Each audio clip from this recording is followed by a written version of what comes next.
it's not that big. It's not like, oh no, someone's in hospital and I need to take care of them. Well, saving sometimes, or I've been robbed and I need to clean up, or this project has suddenly come up and I need to, pay cash for that. So yeah, we don't save as much, but we should. Speaking also of myself, I don't save that much. I try, but I should do it. If money is a language, I want to be fluent. Welcome to another episode of Reality Check. I'm your host, Bernard Nyakundi.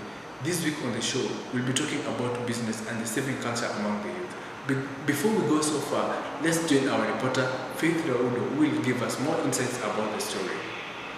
To most of the youth, saving is something that is for the old people. Most of them would rather spend money buying luxurious things than save. We asked a few of them what they thought about saving and investment, and this is what they had to say. Sad that the youth don't really save a lot because all their money just goes towards going out, turning up, drinking, and just shopping. Personally, I also don't save because I get it so hard to save because I'm a spendthrift. So whatever little money I get, I just spend it on buying clothes or eating, or buying shoes or something. So it's sad that we, the youth right now, don't really treasure the right one. Anyway, we don't really treasure saving that much because we just live for the moment. For some students are provided for by their parents, and thus they have the notion that no matter how much I spend, they will cover me for what's lacking.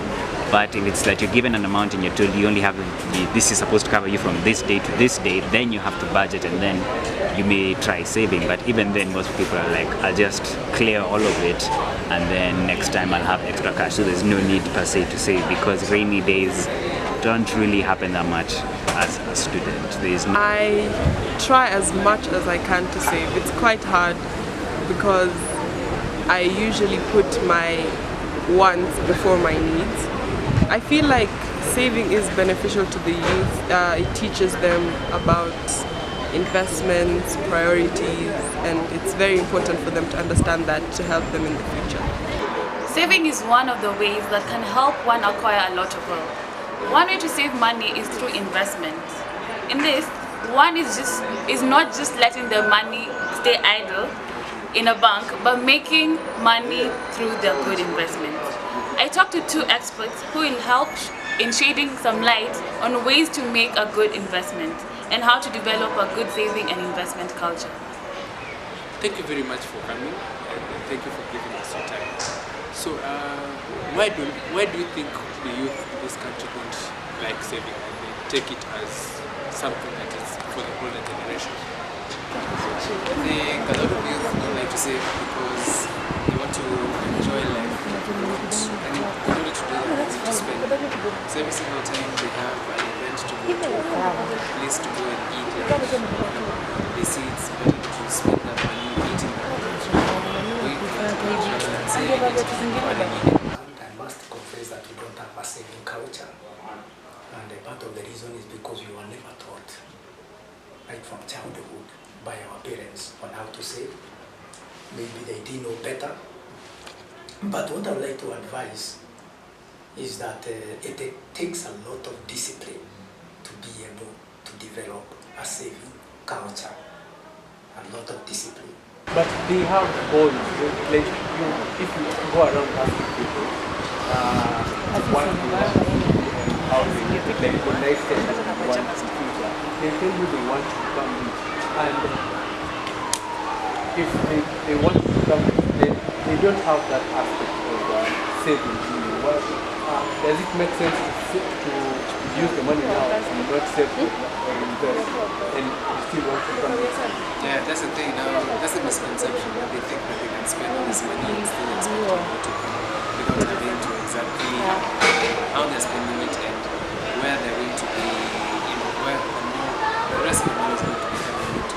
So it's wise to have these kids learn how to save and why it's important to save. I think that one tool that can help a young person to develop a culture of saving is something that is called a budget. Operating with a budget.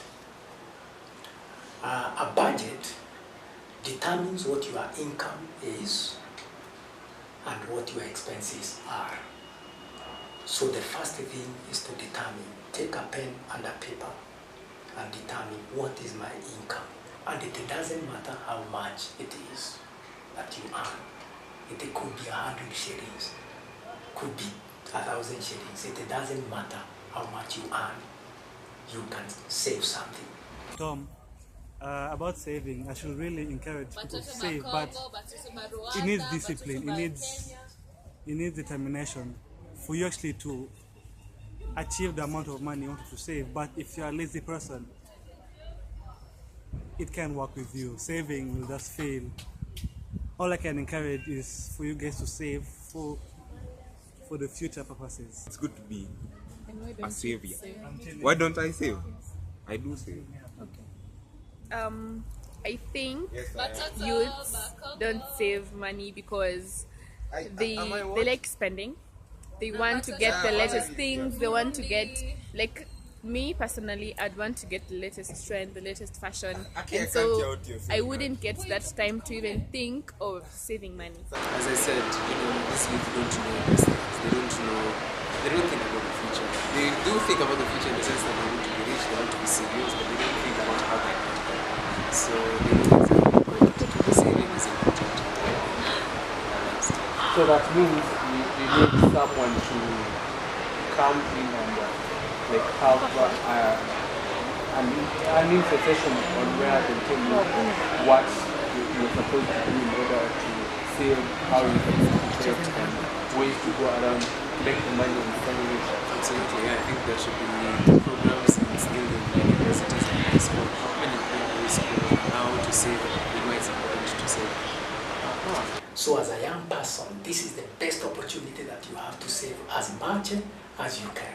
I would advise that at this age, you can be able to put aside a big proportion of your income to saving because the needs are not as much. So you determine the proportion that you're going to save before you spend, so that it is also an item that ought to be considered. And then you come to expenses. Again, when it comes to expenses, you have to be very prudent, very, very prudent, because expenses can be flexible. For example, as a young person, you can determine that I am going to live in a 2-bedroom house, or I am going to live in a 1-bedroom house. Okay, a 2-bedroom house will be more expensive. You pay more rent than living in a 1-bedroom house. You also determine the neighborhood. You can determine that I'm going to live in one of the affluent neighborhoods in the city, or I can live in a middle, safe locality in the city. So it depends on how you regulate your expenses. The more prudent you are, the more you can also set aside some money into saving. Do you think the financial institutions do anything much to save, like to help the youth in this country to save and invest? No, I don't think so. I think there are a lot of systems in place to make sure that the child just learns books but never learns how to save. What about things like banks, do you think they should come in and help encourage the youth to save? Yeah, they should. I mean, they need customers. They might as well start having classes on how to save. The only thing nafanya sasa hivi Do you think parents and families now encourage the youth and the young people to save and invest?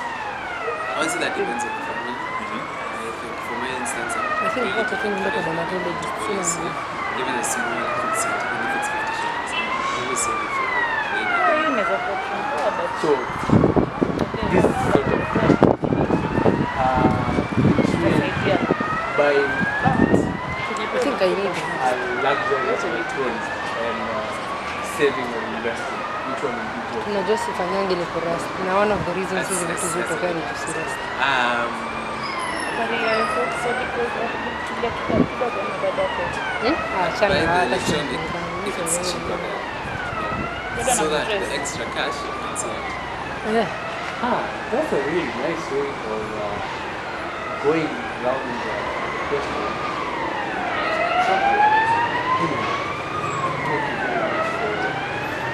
giving us time and thank you for coming. Thank you for having me. I would advise that they operate with a budget. Okay, determine what your income is. Right from the word go, determine that come what may, I must keep aside a certain percentage of my saving. It should not be less than 10%. Thank you very much. There you have it, guys. If you want to make money and become wealthy, start saving and making good investments now. Reporting for Reality Check, I am Faith Raudo. All we've had for the show this week. I was your host, Bernard Nyakundi, and you've been watching Reality Check. Thank you so much for watching, and I hope you've learned a lot about saving and the saving culture among the youth. Tune in next time, same place. Bye.